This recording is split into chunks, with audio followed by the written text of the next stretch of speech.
Hello, everyone. Good afternoon. Today, President Trump welcomed to the White House President López Obrador of Mexico. The meeting reaffirmed the incredibly strong ties between President Obrador and President Trump.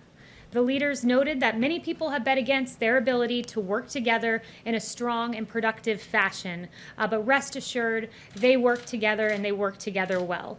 The U.S.-Mexico relationship has never been stronger or more productive, thanks to the leadership of President Trump. The USMCA, in particular, is a major win for our two countries and for America's workers. Under the U.S.-Mexico-Canada agreement, more than 4 million manufacturing jobs will be regained that were lost under NAFTA. This will be a huge influx of American jobs that were lost under the failed NAFTA trade deal that went into effect. In addition, tens of thousands of manufacturing plants were lost because of NAFTA. We want to bring those on shore, and the USMCA will go a long way in bringing back those manufacturing plants and those millions of jobs that were lost under NAFTA. NAFTA was a bad deal for the American worker because it left American workers behind.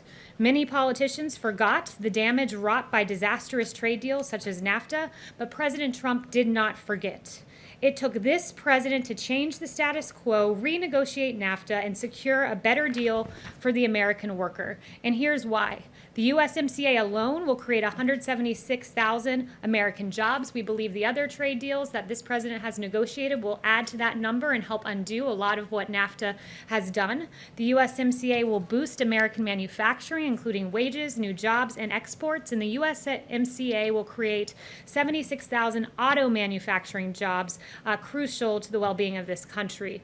The USMCA is good for business. As President Trump rebuilds the strongest, most inclusive economy in history, the USMCA will help jumpstart our economy.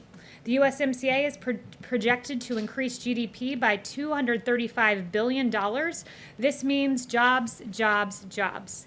And during today's meeting between the presidents, one official from Mexico noted that many considered the USMCA an 80-20 probability. Now it is 100% certainty. And with that, I'll take questions. Yes. Okay, two questions for you. The first is, President Trump hasn't taken questions from White House reporters in 2 weeks. While we always enjoy talking to you, this White House likes to say the president is the most accessible in history, so why hasn't he answered questions for 2 weeks amid a pandemic? This president routinely answers questions. He's more accessible than any of his predecessors. I'm sure you'll be hearing from him soon.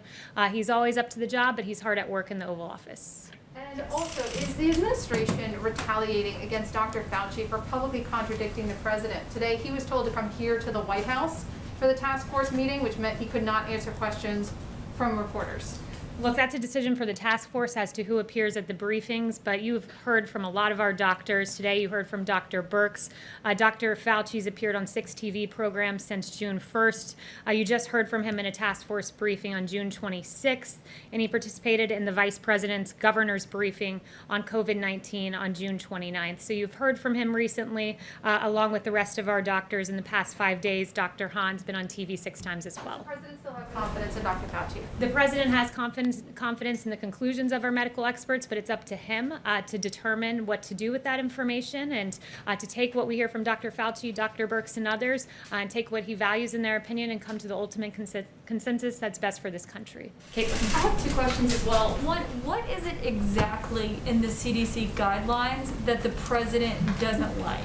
Yeah, so the CDC guidelines that the president mentioned today, I would note that it was emphasized by Dr. Redfield that he doesn't want these guidelines to be a reason for schools to not reopen. They're not requirements and they're not prescriptive, and that's per the CDC director. Right, but what is it that the president thinks is too strict and too expensive and too impractical, as I think the word So is? one of the things is in the guidelines, which I would note that in these guidelines there are 28 implicit acknowledgments that these guidelines aren't even feasible. 18 times it's mentioned that some of this might not be possible, and 9 times it's mentioned that some of this might not be feasible. So that's embedded into the guidelines, and one specific example I'll give you is on food services. Have children bring their own meals as feasible. Well, there are 22 million children in this country who depend on these meals at schools, who depend on access to nutrition in schools. So that's one example. So is that just one thing that the president doesn't like? Is there anything else? Well, there are several that are in there, but we need to make sure as the American... I'm wondering what they're going to change is my point, really. Well, you'll see, because as the vice president said, the CDC will come out with new guidelines, additional guidelines. There will be, I think, 5, he said, and you'll see those when they come out. Okay, so my Yes. second question, just really quickly, is the president and the CDC clearly don't seem to be on the same page on what the guidance is, what he is hoping they put out, what the CDC is actually putting out. So why doesn't the president just go to these task force meetings so then he can talk about it with them? Because our reporting is that he hasn't been to one since April. So I would note that the CDC is very much on the same page as the president, which is why you heard the CDC director today underscore these are not prescriptive, these are not requirements, and that there will be supplemental guidelines. So they are on the same page. The president's routinely briefed about the coronavirus each and every day. The relevant information is brought to him on the big decisions, and then he moves forward in the way that's best for our country. Who briefs Jill. him every day? Thanks, Jill. Kayleigh. So just following up on those new CDC guidelines that we're told are coming out next week, did the White House pressure the CDC to change public health guidelines that were reached in accordance with medical professionals because the president doesn't like them? No, not at all. But the president made his opinion quite clear publicly this morning on Twitter for all to see. And we would note that guidelines, and I would underscore the American Academy of Pediatrics, because it is an organization that's made up of 67,000 pediatricians that they represent. They are very adamant about kids needing to go back to school, and they said school policies must be flexible and nimble in responding to new information, and administrators must be willing to refine approaches when specific policies are not working. Policies should be practical, feasible, and appropriate for child and adolescent's development stage. Is the president against social distancing guidelines in school, things that are included in those guidelines now, like placing desks apart from each other, staggering school times? Is she against those elements of it? So I'm not going to get into each and every element and where he stands on it. The president wants us to go back to school safely. Our children depend on it. These schools are essential, and I think he stands on the side of parents across this country who want to see their kids back in school, who want to see make sure that their kids don't fall behind in education. Yes, Christine. Thank you, Kayleigh. By this point in the 2016 campaign, President Trump had been talking about what would ultimately become the USMCA for more than 9 months. So when do you think we can expect President Trump to detail his priorities for a second term? I think you hear him talk about it quite often. More trade deals are on the horizon from this president, lower taxes, more funding for our schools. One announcement that I do have for you is that in CARES Act 4, he's looking to substantially bump up money for education, but at the same time understand that this money should go to students. So that's one priority we're looking at more in the immediate term, supporting our schools, supporting our families. He's talked about payouts, stimulus payouts to Americans that worked very well the first time. It's something he's mentioned for a phase 4. He's talked about payroll tax holiday, which would be a big tax break for America's workers. So those are a few in the immediate term, and you'll be hearing a lot more about a second term in the coming months. Do you think he might detail some of those priorities in his speech this Saturday at the rally in New Hampshire? So I don't want to get ahead of his speech this Saturday, but you'll certainly be hearing in coming speeches more about the president's vision for the second term. Building the economy is one thing that he mentioned just this week. You know, he brought the hottest economy in modern history once. He wants to do it again. He did that through deregulation, through lower taxes, and that led to historic low unemployment for Black Americans, Hispanic Americans, disabled, our veterans, and those are the kind of policies, conservative policies he's looking at for a second term. And anything that you could say to Republicans on Capitol Hill who have talked to reporters and said that they would like President Trump to perhaps be a bit more forceful about what exactly he would intend to do? Well, the president's been very clear. I mean, I just mentioned to you what he wants in CARES Act 4. He's mentioned some other things, so I think he's very vocal about what he wants, and you'll be hearing more from him. Justin. Thanks. I had one on Hong Kong, but I first wanted to just follow on the rally question. Just before you came out, the director of the Tulsa Health Department said that the president's rally very likely contributed to a surge in coronavirus cases in the city. We know that allies and advisors of the president also have tested positive since Tulsa, and in New Hampshire, masks are recommended but not required. So I'm wondering first why the president continues not to require masks at his rallies, considering we've seen the public health outcomes that come from it, and whether that or other changes are something that he might look at going forward. The president's been operating in accordance with CDC guidelines, recommended but not required. But as he said recently, if he weren't tested every day and he was in a situation where he couldn't distance, he would wear masks. We hand them out. They're handed out by the campaign, rather, at these events, and there's ample hand sanitizer, and it's people's individual choice as to whether to go. Do you have a response to the Tulsa Health Director sort of pointing out? I would just say that I have no data to indicate that on my end, but it's the decision of individuals whether to go. We encourage the wearing of masks. As the president said, if he couldn't distance, he would, but it's the individual choice of the person. And then on Hong Kong, I know the Chief of Staff and National Security Advisor have talked in the last couple of days indicating that the president might both sign the bill that was passed by Congress last week and hinted at additional action. So I'm wondering both if you have any updated guidance on the timing of those things, but also we've heard concern from U.S. companies that sort of aggressive sanctions that would be unlocked under the latest bill could hurt their businesses in Hong Kong and China. And so I'm wondering if you could kind of talk through the administration's thoughts about balancing how aggressively you would be sanctioning Chinese officials versus U.S. business interests. So I'm not going to get ahead of the president on what our actions on China will be, but you will be hearing about some upcoming actions that pertain to China, so I can confirm that. Yes. Yes, thank you, Kayleigh. So still on Hong Kong, this morning, Robert O'Brien said that China has basically annexed Hong Kong. Can you explain what he means by that and what the administration plans to do about it? I think his words are quite clear. We've been quite clear from this podium that Hong Kong's special status is at risk because of the Chinese actions. So, just to follow up on annexation, what are the administration's plans on actual plans of annexation from the Israeli on parts of the West Bank? So I won't get ahead of the president on those actions. Yes. Jeff.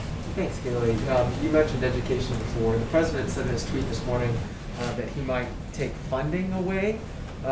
First of all, why would he want to take funding away from schools? Second of all, which funding is he referring to specifically? And thirdly, what authority does he have to do that, given that most public schools are funded by local property taxes? So I would note that what I said to Kristen just a bit ago, he wants to increase funding and cares for education, but he's looking at potentially redirecting that to make sure it goes to the student, and it is most likely tied to the student and not to a district where schools are closed. And I would note that he said this is something he may consider in the tweet. No, I heard what you said with regard to CARES, but with regard to the president, he was saying that as I guess a threat if Democratic governors or officials don't open schools in the way that he wants them. I'm just wondering, again, what authority he would use to do that and which specific funds he's targeting.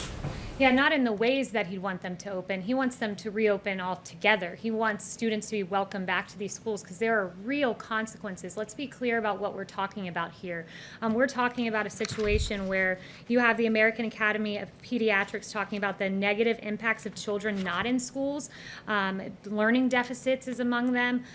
There's increases in child and adolescent physical or sexual abuse because you don't have people reporting and notifying, like teachers and PE teachers and school personnel notifying health departments when they see signs of this. You have increased substance abuse, depression, and suicidal ideation, and this is from the American Academy of Pediatrics. So the president, he's going to push schools to reopen. These are grave consequences. Even CNN reporting that experts believe that the recent decline in calls to child abuse and neglect hotlines might really mean more cases are going unnoticed. This is unacceptable, and our schools are essential, and our teachers are essential workers, and he wants them to open, and that's why he's speaking out so strongly about this. Would he accept, Kayleigh, that the schools and the districts that are looking at this want to do it in the safest way possible, and that's why there seems to be some disagreement on how to do that most safely? Well, the president will always stand up to teachers' unions who want to keep these schools closed because what is best for the child is for these schools to be open. That is pretty clear. Ebony. You want to keep the schools closed? Ebony.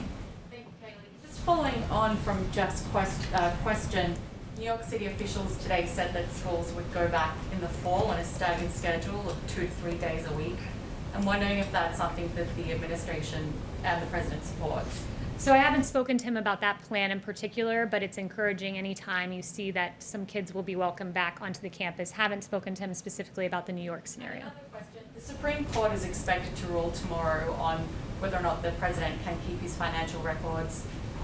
secret. I'm wondering if the court rules against the president, he will be happy to hand over his records to Congress and the Manhattan District Attorney. So since that's a hypothetical, I won't answer that, and I'll wait to get back with you guys tomorrow after we see that ruling, which we hope is in the favor of the president. Yes? Yes, two questions for you, Kayleigh. Thank you. Did the president ask the president of Mexico if he would pay for the wall, and what happened to that threat? So that discussion did not come up when I was in the room. And the second question, is the president still filing documents this week to be able to resign DACA once again and start the legal process? Yeah, no announcements on that front, but when we have an announcement, you'll be the first to know. Chanel?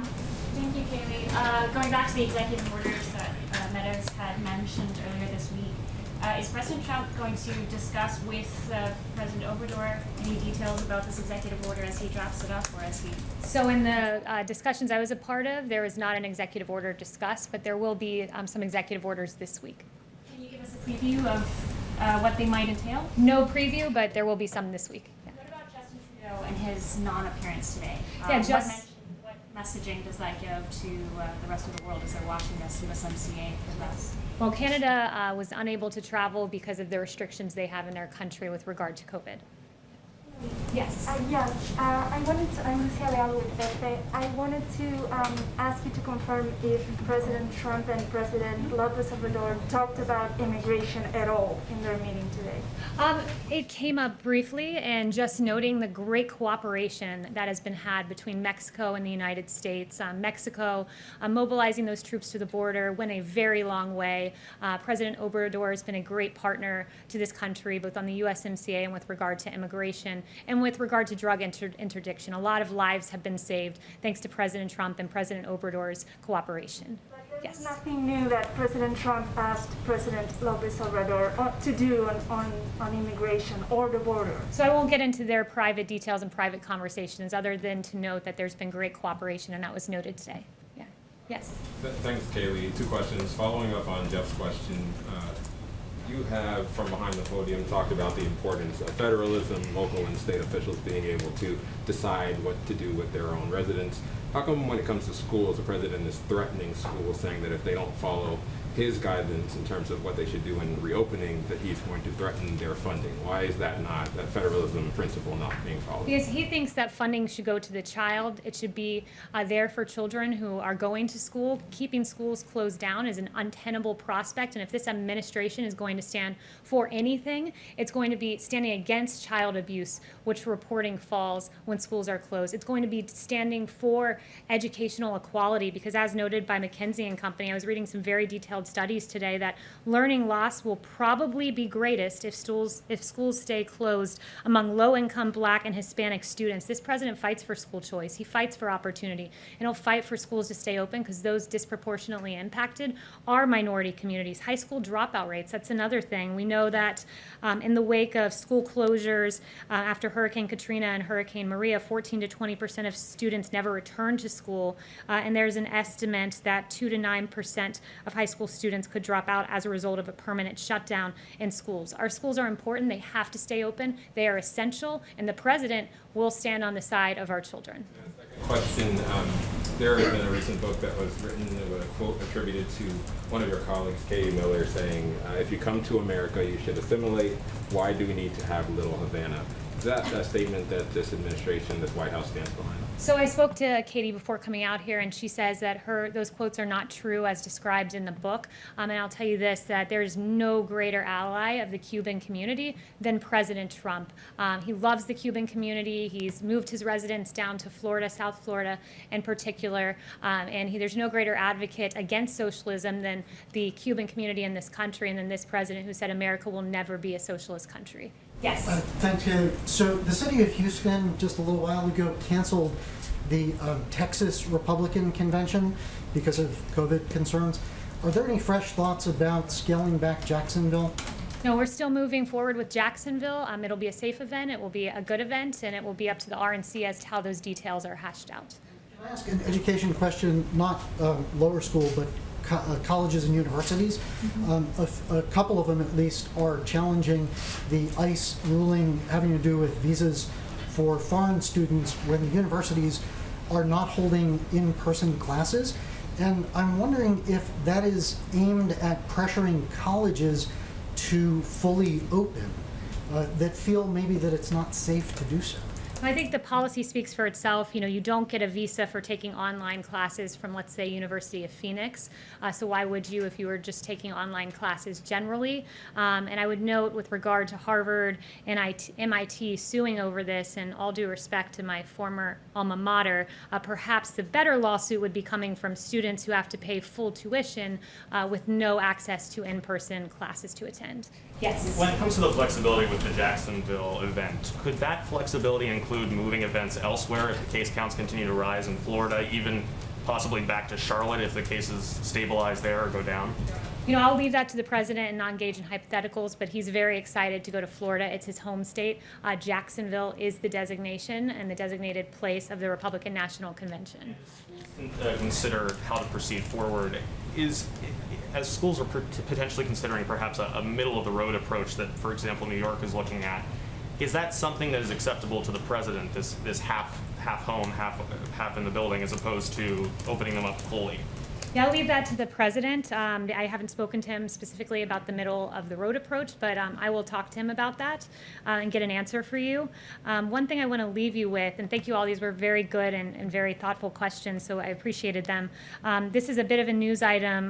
The Kansas City mayor and the governor wrote to the governor a letter that said this: "We are at a crisis point," he said, and additional help was needed to provide more tools for law enforcement and prosecutors to interrupt conspiracies to commit murder and the violent acts, particularly offenses committed by felons using deadly weapons in the streets of Kansas City.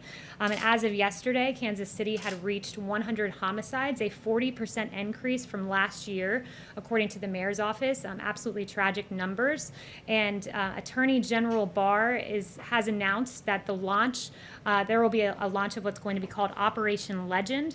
It's a new initiative designated to fight the surge of violent crime that we've seen in Kansas City, directly in response to those requests by the mayor and by the governor. And specifically, Operation Legend is going to focus on a federal effort to increase law enforcement presence in the city. Attorney General Barr has directed agents from the Department of Justice's law enforcement agencies, the FBI, U.S. Marshal, DEA, and ATF, to be on the ground in Kansas City within the next 10 days to help state and local officials fight the surge of violent crime. Operation Legend is named after 4-year-old Legend Taliaferro, who tragically died on June 29th as a result of being shot in the face while he slept in his home. Taliaferro survived a heart surgery as an infant, and he tragically lost his life. And we at the federal government want to make sure that that never happens and use our resources to the fullest extent of the law to ensure that individuals and young children like Legend are able to live their lives and live so peacefully. Thank you so much.